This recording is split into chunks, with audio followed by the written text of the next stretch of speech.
Ayan, tara mga ka-best friend, samahan nyo kami at may dadalawin po tayo dito po sa gawing Tarlac. Wow! Diyan po sa Hirona Tarlac, sisilipin po natin yung alaga ni Sir kung bakit po ganun po yung nangyari sa kanyang alaga. At panoorin nyo mga ka-best friend para makita nyo po kung bakit po natin pinuntahan ng ula-ulata yung alaga ni Sir. At ipapakita po namin sa inyo kung gaano po kaganda yung fish pan ni Sir na dadalawin natin mga ka-best friend. Ayan, salamat Sir at kami po yung napili mo na tumingin sa iyong alaga. Kahit po hindi sa atin galing yung alaga ni Sir, sisilipin po natin mga ka-best friend. Ayan, kung bago ka pa lang sa mga ganyan na content mga ka-best friend o sa ganitong content mga ka-best friend, huwag niyo pong kalimutan na i-subscribe ang aming YouTube channel. At i-follow niyo na rin po ang aming FB page. Ayan po, Boss Binmar TV.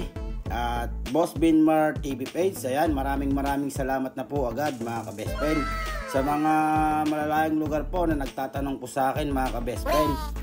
Diyan po sa aming mga video kahit paano po yung konting idea na tinatanong-tanong niyo po sa akin, masisilip niyo na po sa aming mga video kung paano po yung mga diskarte sa pag-aalaga ng mga hito, fingerlings, lalong-lalo na po yung mga maliliit pa mga ka-best friend. Medyo maselan po talaga yan, kaya kailangan po na tutukan po natin ang ating mga alaga kung gusto po natin na maganda po ang ating anihin o ating harvestin mga ka-best friend.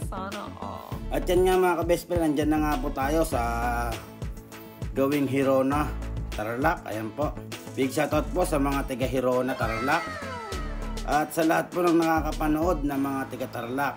Ayan, big shoutout po sa mga ibang lugar po na nakakapanood, lalong-lalo na po sa mga naging customer namin. Diyan po sa gawing Isabela, diyan po sa Ilocos, at diyan po sa gawing Pangasinan, La Union. Ayan, big shoutout po sa inyo Sir. At syempre, hindi mawawala po yung mga taga Nueva Ecija na mga customer natin dyan mga ka-best friend.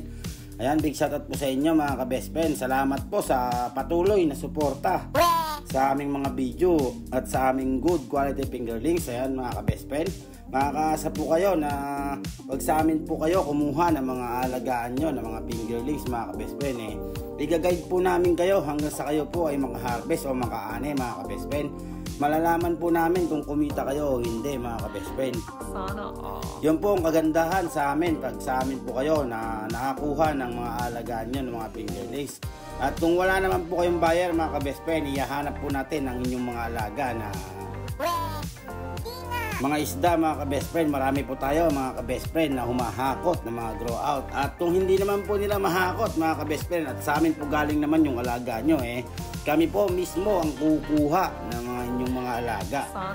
Kami po mismo ang bibili para hindi na po kayo mamoblema kung sakasakali mga ka-best friend.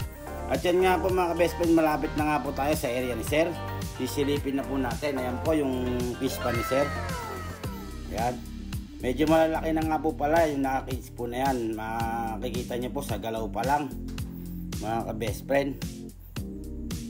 At yun po yung sa kabila mga ka-best friend, doon po sila nagpapalaki.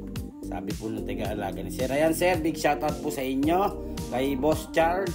Ayan, thank you po Sir. At kami po yung napili mo na tumingin sa iyong alaga. At makakaasa po kayo na lahat po ng diskarte ituturo po namin sa inyong taga-alaga. At hindi po kami magdadamot sa aming mga nalalaman. Yun po mga ka-best friend, hindi po kami madamot sa aming nalalaman para yung mga ating mga customer o kahit hindi po sa ating galing yung kanilang alaga, magtanong lang po kayo mga ka-best friend, wala pong problema yun. Kahit saan po kayo kumuha ng alaga nyo, wala pong problema yun mga ka-best friend. Ang importante po ay kumita kayo sa inyong alaga. At yan nga po, sinilip nga po natin yung alaga ni Sir. Kaya naman po pala na hindi po gaano makakain mga ka-best friend. Masyadong malaki po yung pinapakain ng bata niya mga ka-best friend. Kaya pinabago po natin yung pagkain na ipapakain nila. Kasi po hindi kaya ng bunganga ng hito na nakita nga po natin mga ka-best friend. Tatansyahin nyo rin po mga ka-best friend, lalong-lalo na po yung mga nag-aalaga kung kaya na po kainin ng inyong mga alaga yung ibibigay nyo po na pagkain sa kanila.